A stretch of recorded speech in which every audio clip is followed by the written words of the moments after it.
Well, good afternoon, everybody. Now I know the issue du jour is obviously what's going to happen later this afternoon, this evening, particularly with some of our relentless focus on the tax credits, the ACA tax credits. But what we're here to talk about today is actually an additional front on what seems to be a uniform and united attack from President Trump, his administration, and congressional Republicans to cut back on the affordability and availability of Americans' health care. I've seen it in my state, in the reactions to the big awful bill, where we have hospital systems literally shutting down rural health care clinics already. Not in the future, not imaginary, but directly attributing it to the consequences of the big awful bill. We've seen it on the efforts to gut outreach efforts, to gut enrollment assistance, and we obviously are now further debating the absolute disaster that's going to roll out at the end of this year with the expiration of the premium tax credits. And I would point out on that, we're also starting to see, I think, efforts from the administration to delay the letters going out, to hide the fact of these enormous rate cases. I can tell you in Virginia we've looked at examples where a couple making, folks in their 60s making $80,000 a year in Virginia Beach could see premium increases of $800 a month. Outrageous. And on top of that, I just think one of the things we need to do a better job at is, whether it's the Medicaid cuts or the premium tax credits, this is not going to just affect those folks. You add this many folks to the uninsured pool, and spent a lot of time on this as a former governor, it is going to drive up rates for everyone. This is a wholesale attack on health care. The issue Senator Wyden and I are going to talk about today is actually a rule that came out from the Trump administration in June. And certain entities have brought it to court. There was some restraining order put today, but it is going to be devastating. The so-called Trump administration, or the Trump's administration, so-called marketplace integrity and affordability rule that came out in June, I can assure you is anything but. This rule will actually throw up more bureaucratic barriers, add more paperwork costs, and keep families from staying insured. What I want to cite before I turn it over to Ron is, don't take my word for it, please. Do not take my word for it on these charges and these claims. Look at what the Trump administration itself has said about the rule. According to CMS, this rule would raise premiums for working families by about $3 billion a year. Millions of Americans would see their premiums and out-of-pocket costs rise literally on an individual basis by hundreds of dollars. And up to 1.8 million additional folks could lose their coverage. Now, that's not from the Senate Finance Committee. That's not from me. That's from the administration's own estimates. For example, one of the bureaucratic hurdles they're putting in place with this new rule would add more than 15 million hours of red tape and paperwork, both for folks who are doing the enrollment, and a state like mine sometimes comes into the local government, but also obviously from the families that are trying to re-enroll. They would put additional charges on place and would put just a lot of bureaucratic barriers. That's why Senator Wyden and I and more than 40 of our Democratic colleagues are introducing this Congressional Review Act. And we will be bringing it up over the next few weeks, regardless of how the current debate goes. But our CRA amendment, and we've heard from my Republican colleagues concerned about this, but it would reduce premium and out-of-pocket costs. It would lower the annual out-of-pocket limits by up to $900 for families with ACA or employer coverage. It would eliminate the new re-enrollment fee, and it would, at the end of the day, just continue to provide the access. It has taken us a long time to get where we are on the ACA. There's always areas to improve, but to kind of put these bureaucratic hurdles in place, and that's before you even talk about the Medicaid cuts, or even before you talk about the premium tax credit expiration, is evidence that, this administration is dramatically trying to cut back on Americans' health care coverage and drive up their costs. It's a pretty simple argument, and we'll have an opportunity to present that to our colleagues over the coming weeks. With that, I'll turn it over to Finance Committee Leader, Ron Wyden. Thank you, Senator Warner, and everybody should know that Senator Warner has been the leader on this issue, and it is a particularly important one. To feed and satisfy the billionaire appetite for tax breaks, it wasn't enough for Republicans to gut almost $1 trillion from the Medicaid program. So now Republicans are jacking up premiums that Americans pay for health care.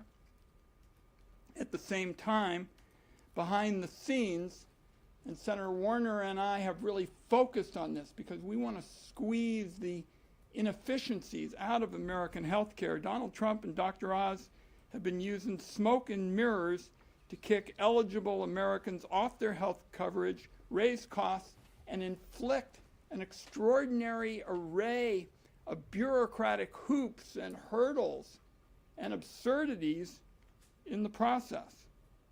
The agency that oversees the Affordable Care Act, the Centers for Medicare and Medicaid Services, has proposed changes to how the American people would sign up for health care.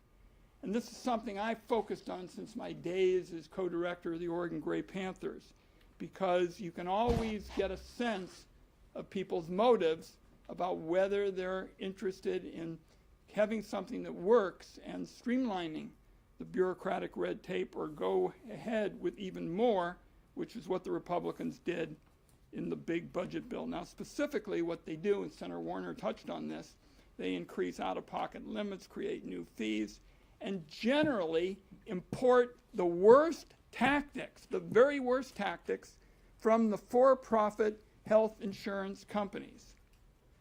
By the Trump administration's estimates, the changes will result in 1.8 million Americans losing their health care next year, and the hours and hours of unnecessary paperwork is going to take a huge toll, and we continue to see analysis indicating that it's greater than people think. Warner and I are taking action on this very specific lane, and understand this is not what the debate is going on for the next 11 hours, and hopefully going to result in something that helps people. This is a separate matter. Senator Warner's proposal is going to allow Democrats to force a vote on the harmful changes that the two of us are talking about, and give Republicans a chance to go on record as wanting to join us in the future to do the right thing.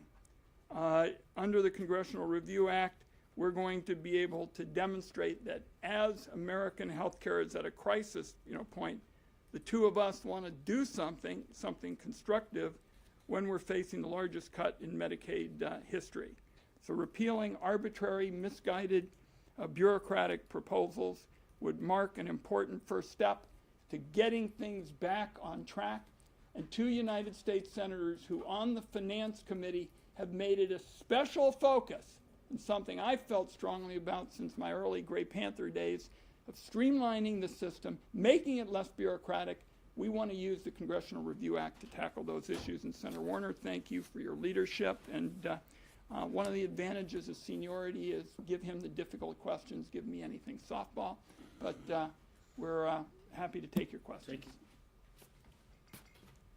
Yep. Thank you so much. Regarding the looming shutdown, it sounds to me like Democrats are sort of insisting on COVID-era handouts when obviously COVID is long gone. How is that a defensible position, and why is free health care for illegal aliens seemingly the hill you guys are willing to die on? One, the premise of your question is factually wrong, and I would urge you to actually look at the law which prohibits any undocumented person from receiving any kind of health care benefits. That is the law. If the Trump administration is not enforcing the law, then I would ask the president. And I also say the president has made repeatedly clear, and this, I don't know how I often agree with Donald Trump, but on this one, he's 100% right when he said repeatedly years back when he was not in office, you know, if you got a government shutdown, it's the president's job to resolve that. Well, you got a president of the United States, you got a Republican-controlled House, you got a Republican-controlled Senate. Let's get this fixed. Nobody wants a shutdown. And the fact of the matter is, the idea that you can punt on this question when people are going to start getting their health care increases documented this month in most states. Some are looking like they're trying to hide the ball and push it back. And then they have to sign up next month. That is not an issue that you can punt on. Our Republicans, I think many of them will concur with that, and they'll have a chance. Let's meet us halfway and get this done. And remember, here's the programs, all the big programs undocumented immigrants are ineligible for. We're talking about Medicaid, we're talking about Medicare, we're talking about the Children's Health Insurance Program, and no Democratic budget proposal has acted to make those programs different and, in effect, make undocumented people eligible. And the reality is this is being used as a diversion because the real issue is cutting people's premiums. And we want to work with people because that's what Americans are talking about. So you make these arguments about fantasies in terms of medical policy, and on all the big programs, Medicaid, Medicare, and Children's Health, undocumented individuals are ineligible. Trump said this morning he may do, quote, a lot of firings of federal workers if the government were to shut down. Rust Vote has made a similar threat. Does that kind of affect how you're approaching? No, listen, we've got lots of federal workers in Virginia. What I hear from federal workers is they've been on a slow shutdown firing since the beginning of this administration. They want us to push back. And the idea, this shows, I think, frankly, particularly with Mr. Vogt, the absolute cruelty of this guy. I mean, he's thinking that these workers, their families, are trading blocks or can be fired willy-nilly. You know, we remember this is, I guess, none of this is totally unexpected since in Project 2025 and repeatedly talked about terrorizing the federal workforce. That he's been effective on. I think we can keep the government open and not raise health care costs. We ought to do it.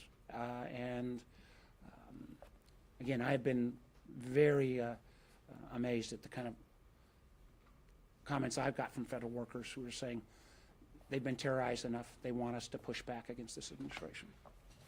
Can you take a Republican's word on the tax credit expiration thing? Like, what would satisfy Democrats with that to get their vote? Again, I'm not, guess what, I'm not going to negotiate. I don't think everyone was going to negotiate in this room, but I'll tell you this.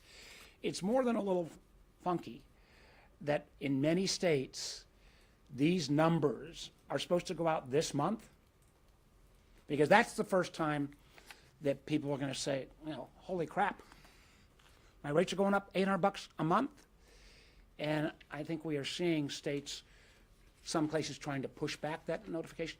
If they were all sanguine about this isn't going to blow up in their face, they wouldn't mind the information going out now. And you don't negotiate with yourself.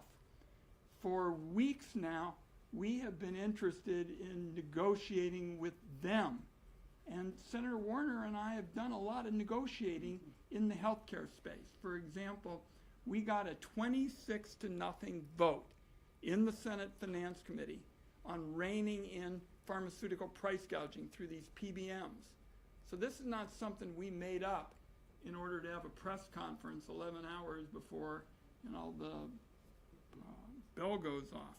We want to work with people. We've been trying to work with people. We understand the consequences of what happens on November 1st, but we got to be met halfway, and we haven't. Yes. One of the things that the Republicans are pointing out here, the Obamacare, or the COVID-19 relief package was fraught with lots of fraud later on, and they're concerned about the Obamacare tax credits and allowing those making upwards of $600,000 they were included, plus the CBO reports that in 2025 alone, 2.3 million people received credits for which they were not eligible. How do you square that?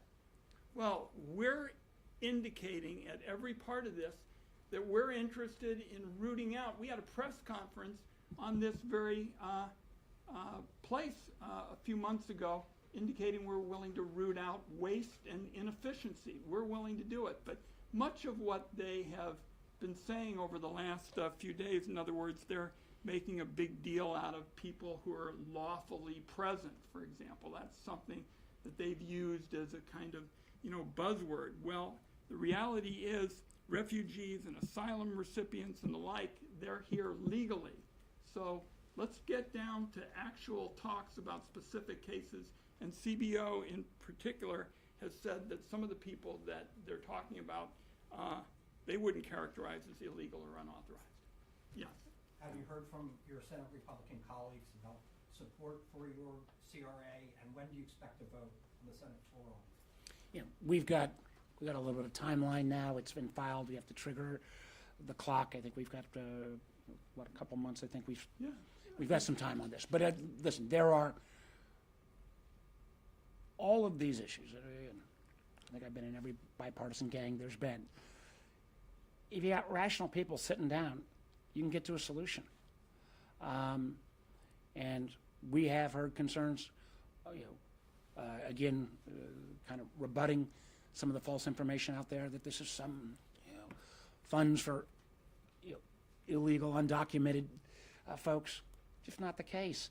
The rational ones realize this is going to blow up their states. The CRA specifics we're talking about right now.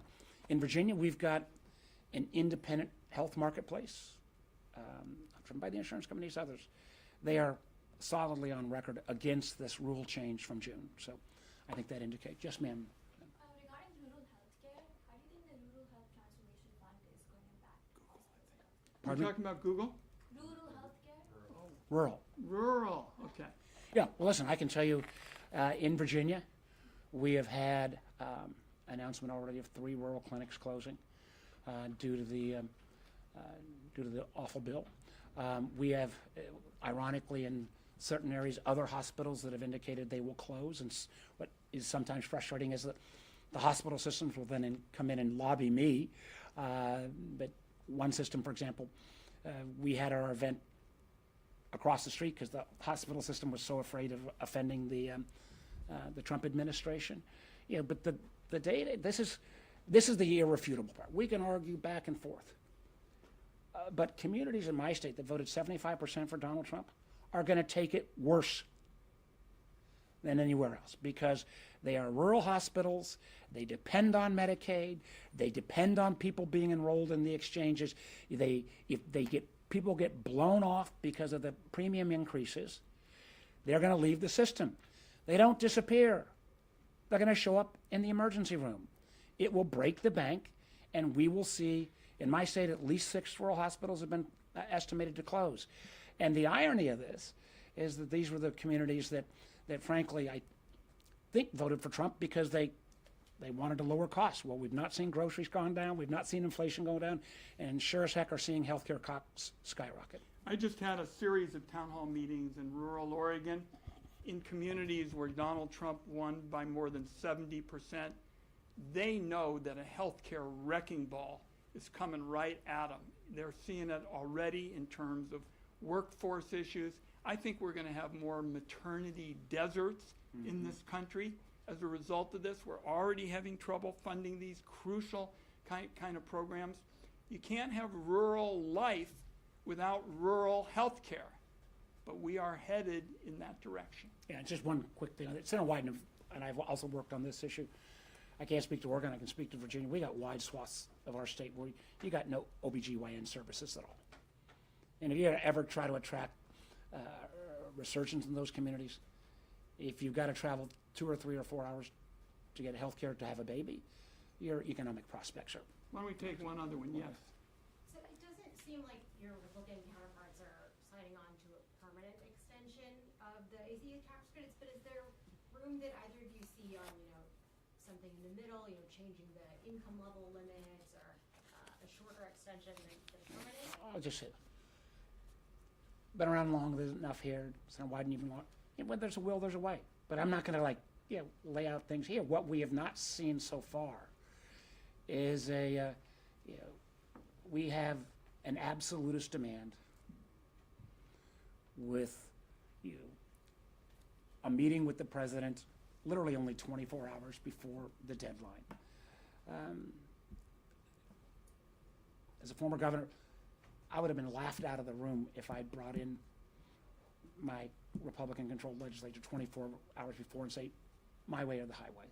That's just not the way the system ought to operate.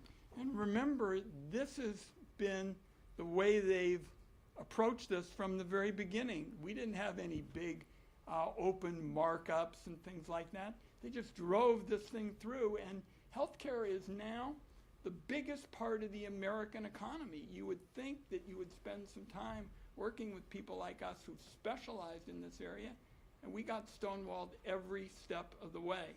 And contrast that with the PBM bill, which involves billions of dollars.